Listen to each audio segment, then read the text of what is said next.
All right, you guys.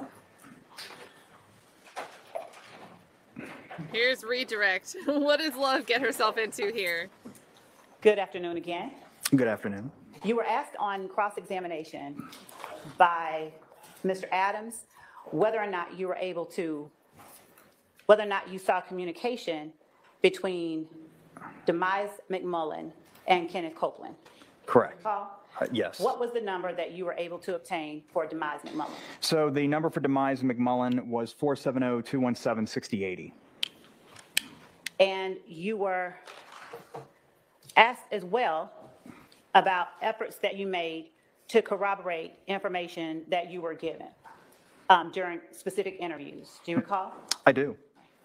I'm going to show you what has been marked as State's Exhibit 528 Yankee, and ask if you recognize 528 Yankee. I do. How? This is a picture that I obtained from Justin Cobb's Instagram page that I screenshotted. Okay. Why did you, let me ask you first, is 528 Yankee a fair and accurate copy of the screenshot that you got from Justin Cobb's Instagram page? Well, yes, though it's cut off a little bit on the right, where the timestamp is, the last number of the timestamp, it just says 201. Okay. But I mean, I recognize it. It's otherwise fair and accurate. It's just cropped a little bit on the right-hand side. Your Honor, the state tender states 528 Yankee as evidence. I would actually object to it if it's not in fact. If it's what? I would actually object to it if it is not as he remembers it to be, if it's been altered or if it's not the same that he's viewed previously. Okay, well, it is admitted subject to the understanding that the date isn't to be relied on because we can't see what the date is. And I'd also object to any hearsay that may be contained within that document. I don't know if there, I don't know what the exhibit is, so is that an issue I need to take up? I don't believe so, Judge. I mean, I can show the court in. Okay. Right, so take over.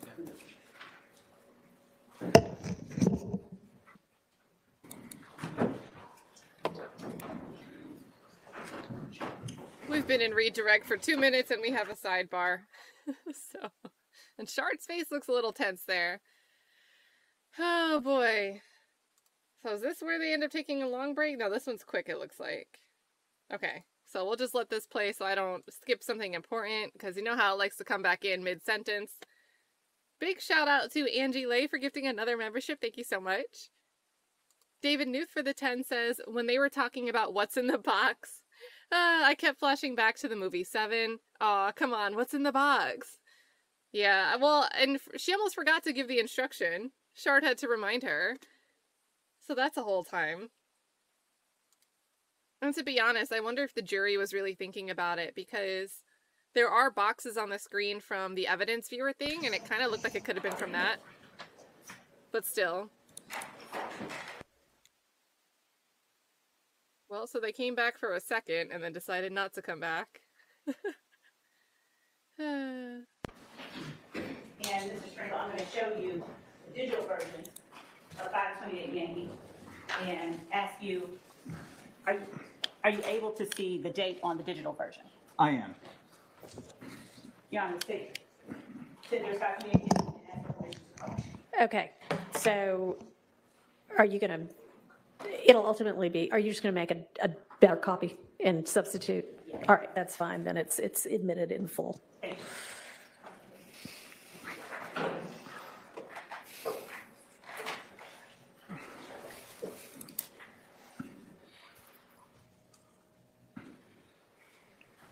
And also shout out the tag team sniping in here with Angie and Steven. Steven gifted another membership. Thank you so much, Steven.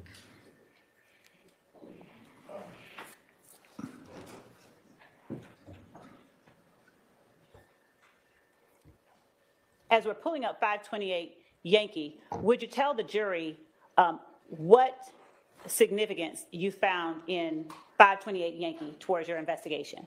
Well, there was a phone number posted it was a public post, and there was a phone number that was There's a comment section to the right of the photograph, and there was a phone number posted by the account holder that appeared to be their own. Okay.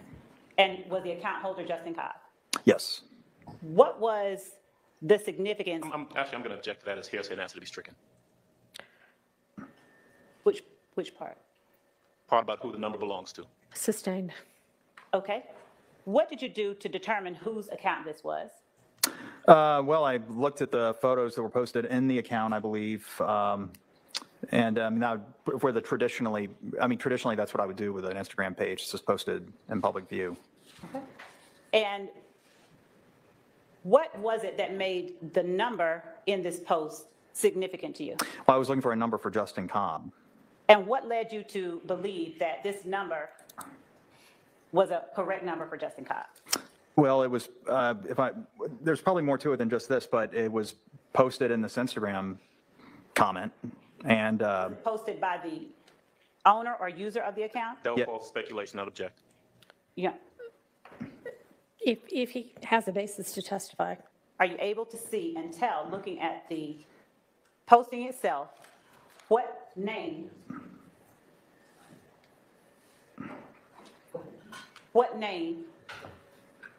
the number is next to? I What would handle renew the my number objection, is also next to? object on the basis of hearsay if he's reading from a document.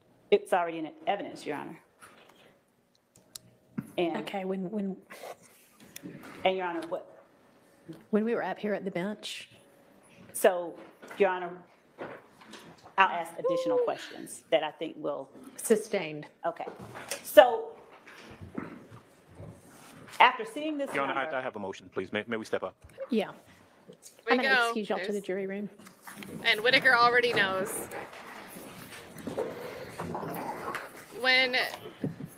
With that type of order of events, I have a motion and Whitaker's like, yeah, you guys are excused.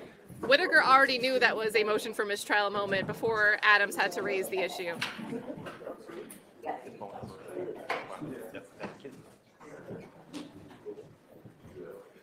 It was like, it's fine, it's gonna be fine.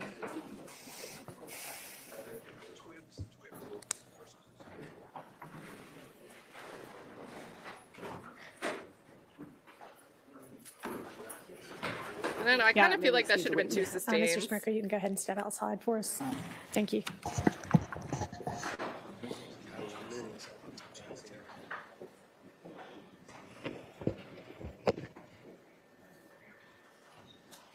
Your Honor, so Yeah.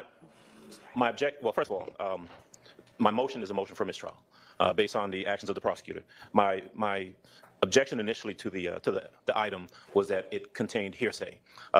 The state represented at the bench that it was not hearsay. There was no hearsay contained in it.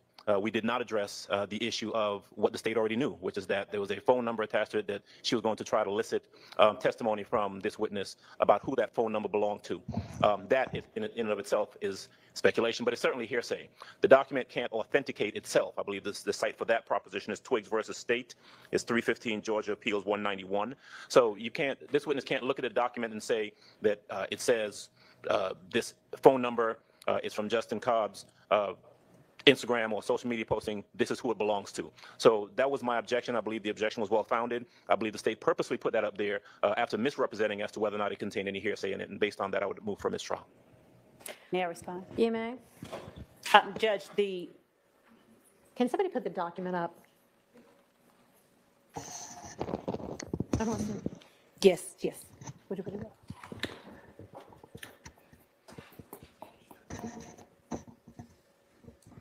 First, the state objects to a mistrial. Second, Your Honor, what Mr. Adams indicated that he did not want on here were the comments. How do you object to somebody else's motion for mistrial? Where's the phone number? There it is. Yeah, Okay, the comments generally being all of the writing on the right side of the picture. Your Honor, And so I said to you, is any of it hearsay? Is any of it being offered for the truth? And you said, no. Your Honor, what I was asking the witness to do is to tell what was of significance to that number and what he did in terms of finding out and corroborating information that he obtained, because he obtained phone records. I don't intend that this evidence or this exhibit will prove or show that this is Justin Cobb's phone number. You're asking him that? And ask No, him Your to Honor, testify to that. I'm asking him, and I understand the court, I'm asking him what handle it's next to, and Your Honor, what he did after seeing what he saw on this That's social not what media you page. asked, though. You represented at the bench that none of this, that being the writing on the right side of the picture, which we're all squinting at because it's tiny on the piece of paper. And so I am relying upon you to actually be honest with the court and opposing counsel so that we can deal appropriately with the evidentiary issue. Was any of it being offered for the truth? And you said no. And then you turned around, and after it was admitted over the overruling of the hearsay objection, based on the representation that nothing was being offered for its truth, you drew the witness's attention to the phone number and tried to have the witness testify to whose phone number it was. If that is not offered for the truth, what is it? Your Honor, it explains what steps he next took. It wasn't that he sat there and took this phone number and said, okay, this is Justin Cobb's phone number. He went and sought records based on what he saw on this social media post. So it's not, this post can't prove anything, but I do expect that the witness will testify based on what he saw, regardless, because it's a legitimate. Why can't you just, at the bench, when you know that the reason you're offering it is for the phone number, and then to ask the witness other questions about what he did based on that phone number and seeing that phone number, say to everybody so that we know what we're dealing with, you know, it's this phone number, and then I'm going to ask him XYZ about the phone number, and then we'll know what we're dealing with. Because my understanding that what was being objected to was not the phone number, was the comments, was the words, Your Honor. And again, this piece of evidence does not prove anything, as anybody would be able to say. But when he saw this on Justin Cobb's page, or a picture of Justin Cobb next to what he believed to be Justin Cobb's handle, he sought additional information. The entire phone number with the comments. I'm sorry, what, Your Honor? I mean, that is included within what you're now calling comments, all of them just being. And I asked at the bench what comments they were asserting was hearsay, Your Honor. I literally asked. I asked at the bench, is any of this being offered for its truth? And Your Honor, it's being offered to explain DDA Sprinkel's actions that he took next. Your Honor, these records have been collected as part of what he did in this investigation. He was asked on cross-examination, did he take particular steps to corroborate what was given to him in certain interviews? That was the preceding question before I asked him about this particular post. So the state intended and intends to introduce the records that DDA Sprinkel produced or obtained after seeing this post. This post can't suffice to prove that that is Justin Cobb's number. This post only explains why DDA Sprinkel got the number and why it was significant to him in this investigation, where his steps and actions are being questioned. But you know, Judge, we don't get there. I'm going to interrupt for one piece of commentary, especially if you guys tuned in after Brian Steele was held in contempt. How many times already in your short duration, your 38-day duration with us, have you heard Love say, during evidentiary arguments where Whitaker took her at her word, how many other times have you heard Love say, it shouldn't be kept out because of hearsay, because we're not offering it for the truth of the matter asserted? How many times have you heard that and then had Whitaker say, all right, that can come in? And Whitaker just realized that Love has zero candor to the court. But she's based so many rulings on Love saying, we're not offering that for the truth of the matter asserted. So many times.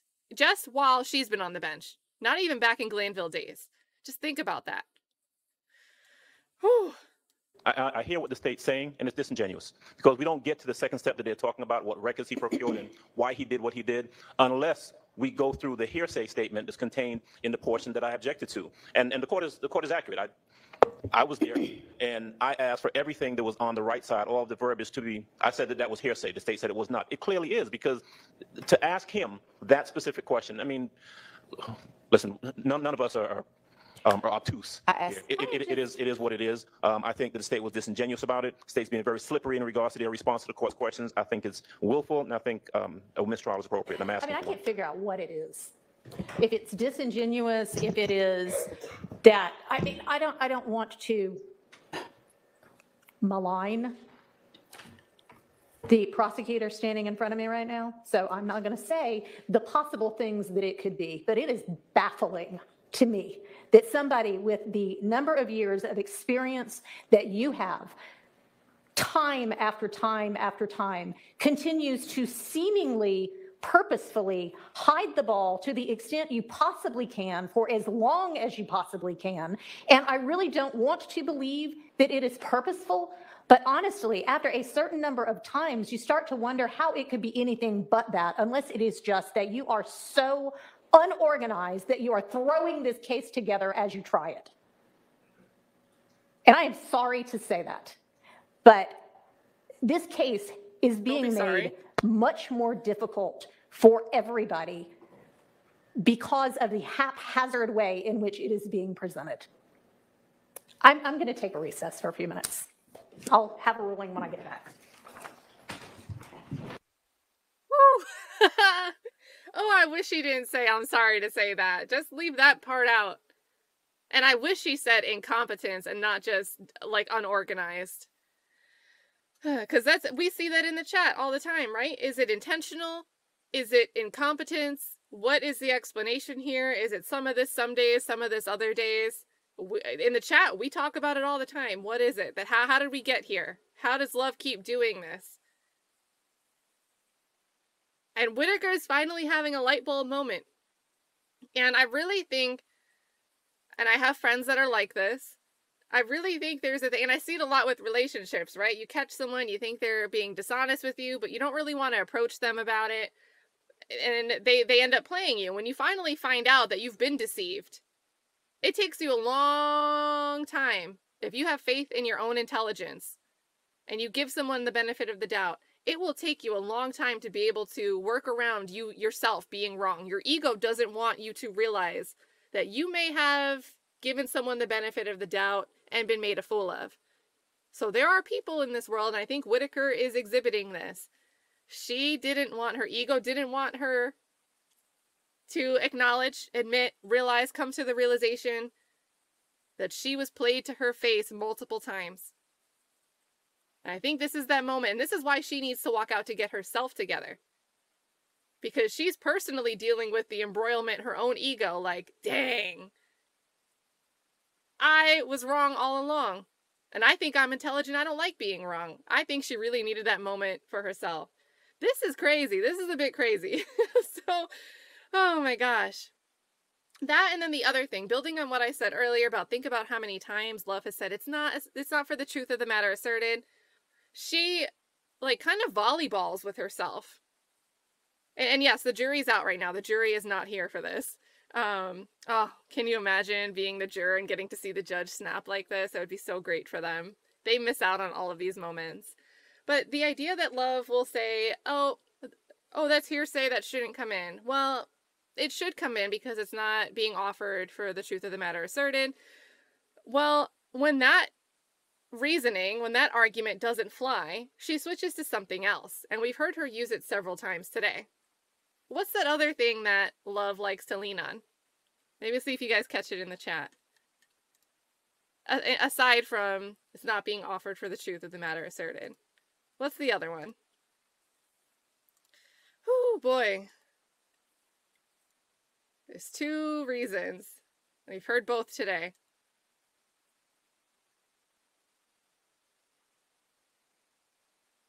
Oh no, and in as much as doesn't count. I know you guys can think of it.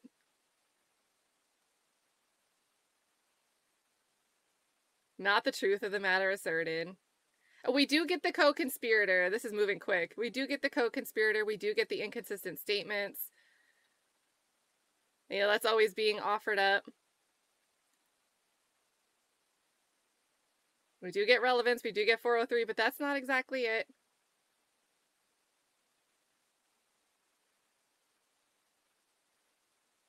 I might run it back for you guys after we come back and see that. How long does she step out to take? Oh, okay, she comes back pretty quickly. So.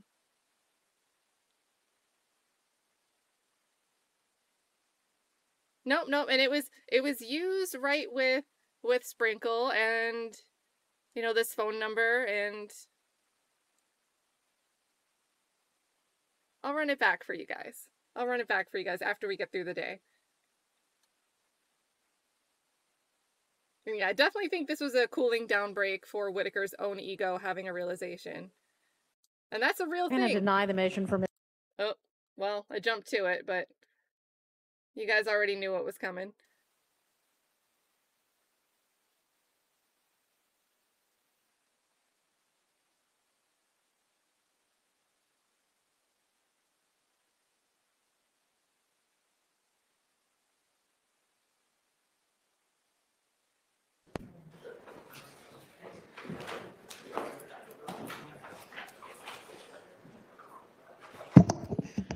All right, I'm going to deny the motion for mistrial. It's not as if the state couldn't have gotten the testimony in an appropriate way anyway. It's not like the testimony itself is that big of a deal. But I am going to, I'm going to exclude that statement and just tell the jury to disregard the statement and any testimony that had anything to do with the statement. So let's get Mr. Sprinkel back. Did you want to put anything on the record, or are you just getting ready for the jury? I'd like to put just a matter Go before ahead. the record for the court. All right.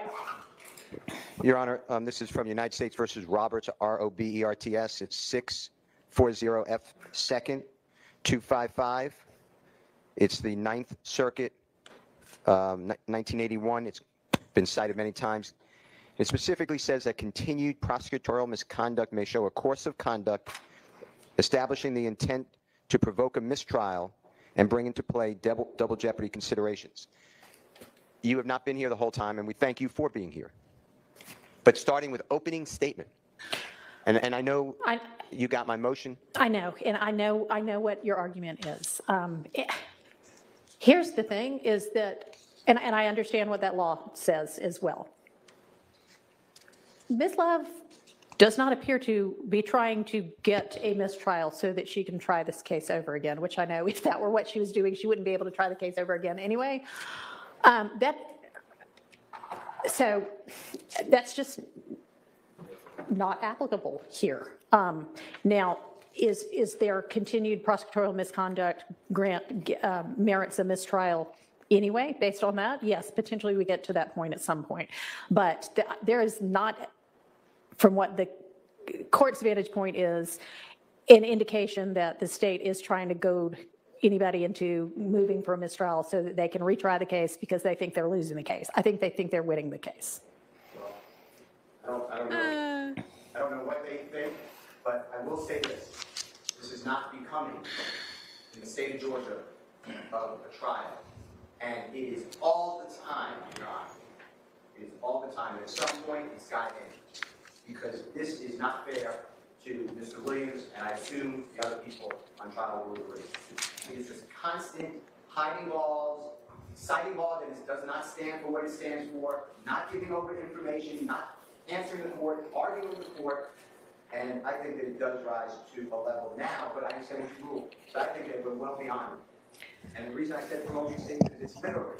Oh, I saw that. I know.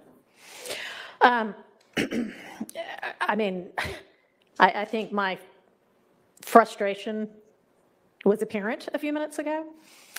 But I truly am struggling with whether all of this is purposeful or this is just really poor lawyering on the part of members of the state's team. Either way, it's really unfortunate. If it's something other than poor lawyering, then it is more than unfortunate. But at this point, and we're going to just move on with that exhibit being excluded. I don't know if I can stress any more than I already have how much the state's lawyers need to make an effort to be upfront and forthright in the trial of this case. So let's get the witness back in. Your Honor, would you allow me to either renew my motion for mistrial or consider that my motion is renewed before the asking of the next question, please? Yes, it's renewed. Thank you. Yes. Hilarious. Sprinkel had to have heard that.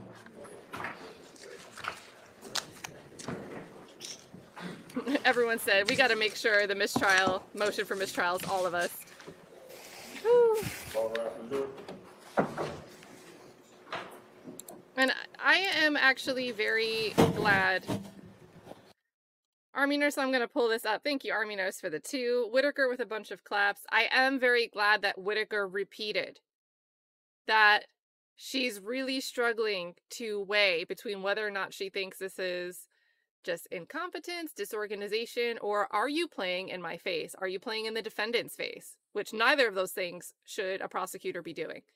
I am very glad that she made that clear. I hope this is actually 0 more chances, though. And I don't know if it will be. But either this is the final boiling point for Whitaker, or it's just a bad day. We'll have to see what happens. I'm sure Love will mess up again. And her team, but it really seems a lot of it's Love. But also the whole team. What do you guys think? Let's do a fake bet on how long until our next motion for a mistrial. What do you guys think?